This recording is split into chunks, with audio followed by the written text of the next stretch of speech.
Married at First Sight, Chapter 2. I won't back out on a promise. It took Serenity a few days to consider before reaching a decision.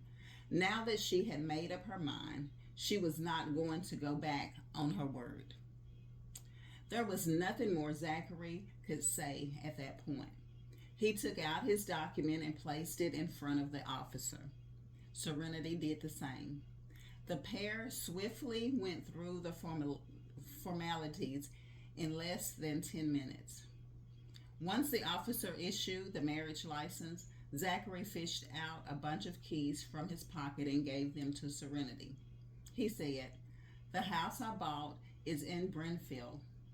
Gran told me that you own a bookshop near Weltspoon School.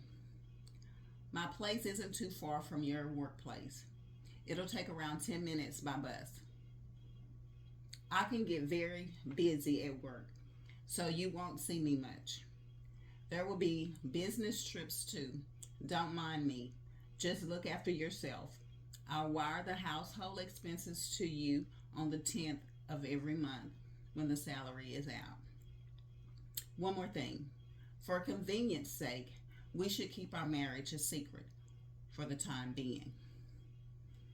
Zachary must have held a high rank in the office because he went on and on without giving Serenity a chance to speak. Serenity only said yes to the marriage, so she did not become the reason for arguments between her sister and her brother-in-law. Marriage was Serenity's ticket out of the house while still giving her sister peace of mind. It was only a marriage of convenience. With Zachary handing her the keys to the house, she gladly accepted them.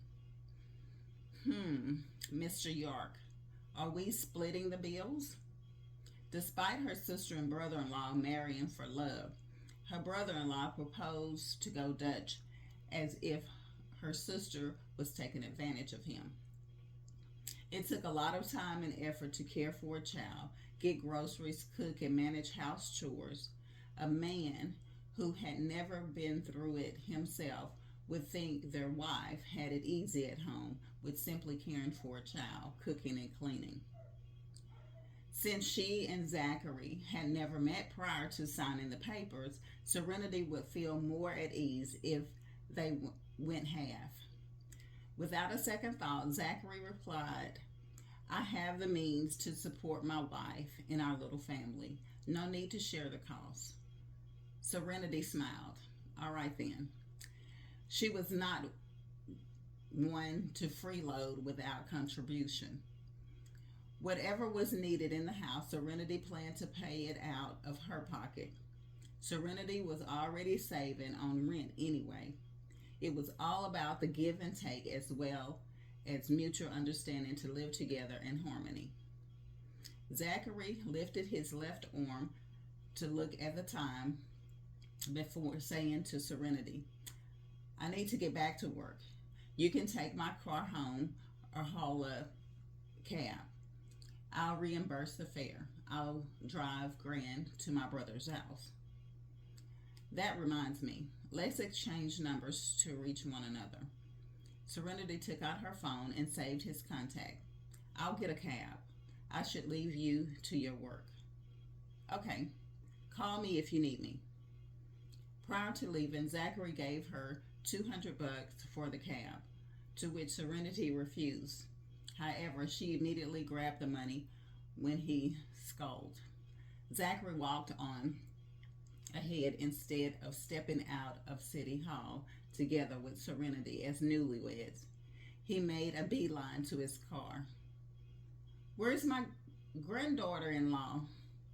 Seeing that only her grandson had made it out, Grandma May asked, "You went in together. Why didn't you leave together? Did you change your mind, or did Serenity change her mind?" Zachary fastened his seatbelt before pulling out the marriage license. Turning around, he gave the license to Gran. "We got the papers. I need to hurry back for a meeting at the office. I had her get a cab." Gran, I'll drive you up to the crossroad ahead. The bodyguard will take you home. You shouldn't ditch Serenity no matter how busy you are. Hold on. Don't drive until Serenity is out. You can return to work once you take her back. Grandma May wanted to get off, but the door was locked. Gran, I married her as you wished, but you can't dictate everything else I do. I'm the one living with her, so it's my call. I'll observe on my own time and be the judge of her character. I won't make the marriage official if she doesn't pass the test. Grandma May murmured, divorce is not an option in our family. Well, that depends on whether you've picked a wife who's worth spending the rest of my days with, Zachary remarked as he started the car. Punk! No husband would act like this. How could you drive away and abandon your bride right after you got married? Grandma May knew that since her oldest grandson had made the biggest concession by marrying Serenity, he refused to budge in other matters. It was not like she could do anything about it. Her grandson might divorce Serenity if Grandma May pushed him too far. Serenity would be the victim in all of this. Zachary would make Serenity happy if she deserved it. Had she been lying to Gran and putting up a facade, Zachary would divorce her 6 months later. Serenity could still find another man since he kept the marriage under wraps and had no plans for closer contact. After driving for 10 minutes, he pulled over at an intersection. There were a few luxury sedans parked there. Zachary pulled up by the road and got down from the car before tossing the keys to an awaiting bodyguard. He instructed, take the old miss home. I'm not going back. I want to stay with you and spend the time with my new granddaughter-in-law. Grandma May put up a fuss. Nevertheless, her darling grandson had got into the vehicle, turning a deaf ear to her protest. She could only watch as her oldest grandson drove off in the luxury sedan.